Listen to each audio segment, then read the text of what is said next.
I did my Max 6 in Tampa, Florida with my good friend, IFBB Pro Ben Pakulski. Ben, it's been forever since I saw you, and I'm so glad that you invited us here in your great gym. Thanks for being on JayTV. Thanks, man. I'm just pissed off Jay's not here. Jay, what are you doing, man? You know I'm in here in Tampa. You got to come see your boy. That's not what you told me. You told me to tell him something else. We're not going to say it. We'll keep that off camera. So, Ben, I don't know if you remember the first time we actually met. I'm going to test your memory right, because it was a long time ago. It was in Venice. Do you remember why you came to Venice and how we met? I don't. You don't?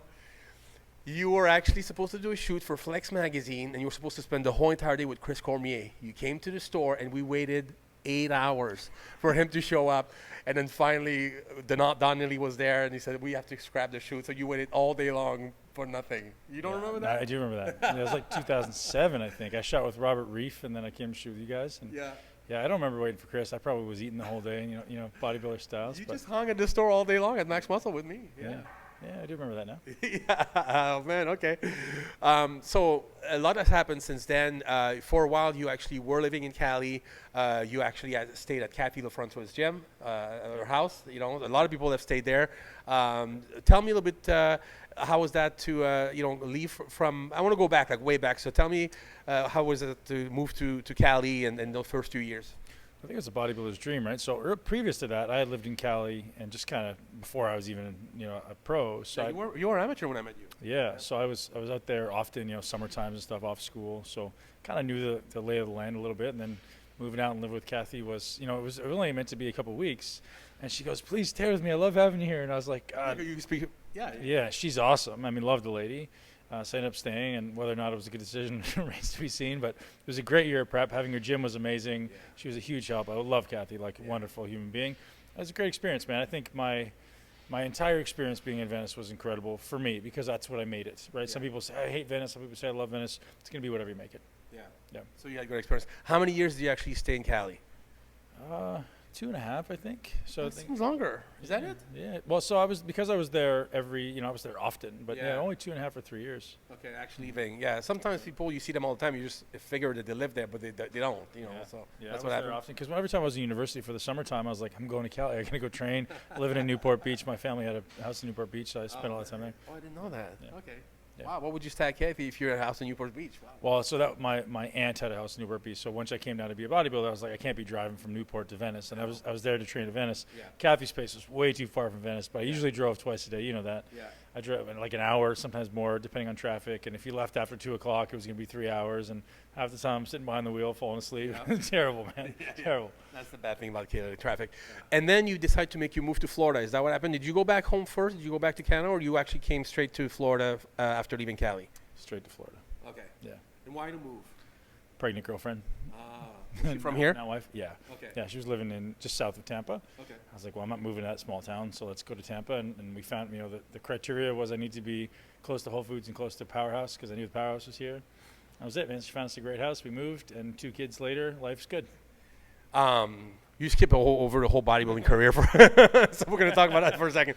You were a great pro. You made it very, very close to winning the Arnold, and second place, if I remember correctly. Right? Yeah, man. Yeah. You made it to the Olympia. Yeah, a couple times. And what made you decide to quit? What made it like, this is enough? I've had a long run, and I'm happy with what I did and what I accomplished, and decided to do something else. So when I started at 17 years old, my intention was to win my pro card by 25 and retire by 35. I set that out because I knew in the back of my head, I'm doing this all for my whole life is not going to be healthy, and there's so much more I want to do.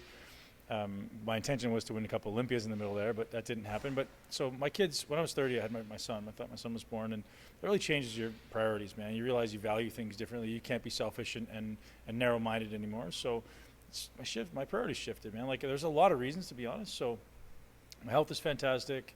I just once I had my kids, I really lost the purpose, right? I woke up every day when I was young, and I had an insatiable desire to be the best in the world. I was so committed to being Mr. Olympia, 2011, 12. I was starting to get better in 13, and then my son was born in 2012. My daughter was born in 2013. After my daughter was born, I couldn't do it anymore, man. I didn't have the same killer instinct. I wasn't pissed off anymore. I didn't want to just crush everything in sight, and I couldn't go home and be the same loving dad that I knew I wanted to be. and be the same guy in the gym that I need to be Mr. Olympia. So that actually softened your personality. 100%. Yeah. And my staff at the time used to joke that I had to get my marbles back. My kids took my marbles when they were born. And it's kind of funny and kind of not. Yeah. It's a good reason, man. It's a good reason. So once you decided to retire, you didn't open your gym like right away, or was it like the next project? Tell me how that came about. This great gym. I was living in Tampa, 2012, 13. No, 12 I was still in LA. 12, 13, 14, 15. I was training at Powerhouse. Well, actually, no, not 15. 12, 13, 14. I was training at Powerhouse. It was a wonderful gym. Loved it, and it was so busy. And so I was like, you know what? You go to the gym for a workout that should take an hour, takes 3. And the equipment, honestly, wasn't all that good. I love the environment. It was an amazing place. I was like, you know what, I'm going to build my own spot. Allow me to have a media hub, come here and train, have my team, because I had an online business by that point, have my team in the offices, and just turn it into a hub where I can film, where I can record podcasts, where I can do whatever I want to do. And from there, it was a passion project, man. Like, you know, anything I do, I always want to be meticulous and pay attention to details. And I just love it, man. And to be honest, it was never meant to be a revenue thing for me. It was never meant to be like, oh, I want to have this gym and own 30 of them. And like, it's like, I just want to have a cool place to train where I can bring people in and do workouts and, you know, coach and teach. And we've got a classroom here where people fly from all around the world to learn. And that's really kind of become the passion now, is how do we help people? And it's not just about, hey, I'm going to teach you how to build your biceps. It's like going so much deeper than that, right? So that's really what the passion has become now. And this gym has turned into a great hub for that. Yeah, you really take, right off camera before we started filming, some kid who was just competing at the Tampa Florida yesterday, amateur, was actually for some advice, and you really go in depth in, you know, when you look at a physique and you can actually tell, you know, weak points and everything, you really go in depth. And I said that's something that I'm sure people coming here really appreciate and probably seek your advice, you know, right? Well, so that's the whole point. You'll know, man. Like when I started, I wasn't a particularly gifted bodybuilder. Like I had to go after every little thing that I did. I had to learn why I couldn't build that part and why I could build that part, and I learned so much. And you know, my weaknesses became my strengths ultimately, and that's just not physically, but that's like the things that I knew I was bad at. I learned how to understand them at a deep level, deeper than most people ever will be able to, because I was able to train at such a high level and be educated at a high level. That combination is unique, right? You'll often have trainers and coaches who are great at theory and not really good at application. So, you know, I got to apply at the highest level, and I got to learn at the highest level from a lot of amazing coaches and mentors. And that's what allowed me to kind of create this unique skill set and understanding of what needs to happen to develop, one, a well-functioning body, 2, a well-functioning mind, and then 3, a high-performing body and mind, right? And then so it has to start with this well-functioning, optimized body and mind first, and then we can move to a high-performing mind. And everyone's trying to get to high performance without doing the foundational shit. It's like it's building a house on the foundation of sand, you know? So that's really what maybe the missing piece is in muscle building, is everyone's going straight after the drugs. Everyone's thinking it's more food, and all those things at some point may come into it. But you know, in the 70s when Arnold was the king, it was a training-centric culture, man. These guys trained 2-3 times a day. When they weren't training, they were at the beach, and it wasn't just like, hey, what protocol should I take to get bigger? How much food I need to eat matters, but like at the end of the day, they were students of the game. You know, they wore the string tank tops, the short shorts, so they could watch. They didn't know anything about exercise, but they could see. Yeah. Now everyone's in hoodies and watching people on YouTube, so there's nobody thinking anymore. Back then they would think and they would watch and they would help each other. Now it's like hoodie on, cover up the world, and everybody walks around like this because they got to pretend they're all big for social media, and never gets to actually understand what's happening underneath all that shit. So, you know, that's really what the exploration needs to go back to, is stop thinking you know what you do and start to think. Who inspired you? You said you had some great mentors and stuff. Who did you look to? Who did you look up to and say, you know what, this guy has a lot to learn? And tell me some of the names that inspired you when you. So ironically, there's not a lot of people in bodybuilding. So it's, you know, when I started at 17, I started looking and I was like, who's the person? Who's the one? Who's the two? And Milo Sarchev was one, and Dorian Yates was one, and Jay Cutler was one. Those guys were the people in bodybuilding, but I realized all those guys didn't really understand what they did. They just did what they did. And they were good at it. And they were good at it. And they're genetically blessed, And you know, maybe it was food, maybe it was hard training, and the only answer you'd ever get is, you got to train harder, or, you know, you got to do more, you got to do more volume. I'm like, that's all fucking bullshit. It didn't work for me because I did it and I got sore. I got joint pain and I got aches, and I was like, this doesn't work. So I started looking outside in levels of you know, academia and levels of high performance and Olympic coaches, and starting to understand human function from a base. Like, okay, what am I supposed to do here? Like, how does this muscle actually work? And what is this you know, how is this movement actually supposed to look? And sort of look deeper. And so I started to look at people that are outside of the space. And that was really my greatest gift. So it's a couple names. The first guy who kind of, you know, got to study this stuff in university, and that was maybe helpful to have a foundation, although you could argue that I had to unlearn all of what I thought I knew. So this guy, Peter Chason, and unfortunately he passed away, man. And he was one of my, certainly the guy who was the catalyst for me changing. He really exposed me to it for the first time. He was a bodybuilder, so that helped because, you know, when you're this hard-headed bodybuilder who thinks you know what you're doing, if the guy hadn't been there and done that before, I'd be like, dude, fuck you. Like, I'm bigger than you. Leave me alone. And I was bigger than him, but I was still, he was much smarter than I am or was. So he, you know, helped me a ton. And then Tom Purvis was a big influence on me. Tom Purvis's business is resistance training specialist, RTS. He's got personaltrainer.com, exerciseprofessional.com. He's the Yoda, man. Like, if you want to understand exercise, there's nobody in the world that comes close. Wow. Like, no, I've worked with everybody. Nobody that comes close. He's the guy. He's out in Oklahoma. There's another friend of mine, Eric Seifert, has been a big impact on my life. And as far as like from a mechanics perspective, those guys are huge.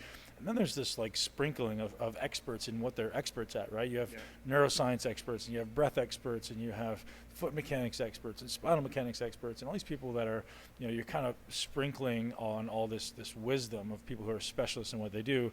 And I just take this deep generalist approach, right? Like, I'm not an expert in anything, but I'm well versed in many things. Yes. And that's really what my approach is this. I think maybe the limitation in sports right now, or the limitation in science, is that you're a specialist. And if you're a specialist, you know this thing really, really well. You're great at one thing, but that's it. But you don't know all the other variables that could be affecting that one thing. And so until you have somebody who can look at all the variables that are going to impact that end result, it's very hard to ultimately move performance up. Yeah, gotcha.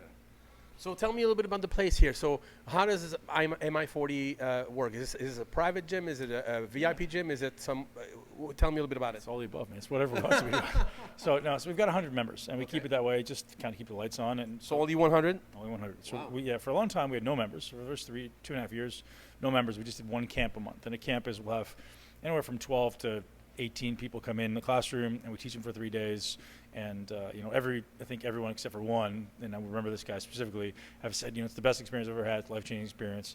And I remember the one guy, and I'll tell you why he said it wasn't a life-changing experience. And then everybody else, and there's been thousands in the last 5 years, said it's, you know, the best experience. They actually understand exercise now. We've been able to change their physique, change their mind, empower them so that now you can, for the rest of your life, understand how to do this shit. So it's not like you're going to come in, I'm going to give you one hard workout. I'm not your cheerleader. I'm not coming in here to yell at you and yell profanities at you and send you on your way. I want you to understand what the hell this is supposed to look like, feel like, and then you can leave and go, okay, I understand what this is conceptually supposed to be. Now I just got to go apply it. So the one guy basically just expectations, right? So if you come to the gym expecting to work with me and me only, and there's other coaches helping you, and I don't give you as much time and attention as you want because I'm giving everyone time and attention, that was honestly, I dropped the ball on that, and that was the only one guy who's ever like, oh, I didn't get a good experience there, because, you know, people don't realize, I mean, you get this, and because you spend so much time with Jay, everyone wants your time and attention. So I have 1,000 people that want to be at the top of that priority list, and there can only be one, and usually it's my kids, right? And everyone else is following a distant second. But you have all these people who want your time and attention, and like I try to give it to everybody I meet. You see, like I give everyone my attention and my best energy, but there's going to be that one person who comes in and goes, I'm expecting to be there, and they fall down the list somewhere. And unfortunately, like that's just the reality of being a person that people want to talk to. Like, you know, and I remember Jay when he was competing, like sometimes he would just fucking walk by and put his head down, and I'd be like, is Jay an asshole? And like, and I realized like, no, man, Jay's fucking amazing, but when everyone wants your time and attention, sometimes you just want to put the blinders on and the headphones on and just walk. And I get that. Like, bodybuilders sometimes get a bad reputation for that.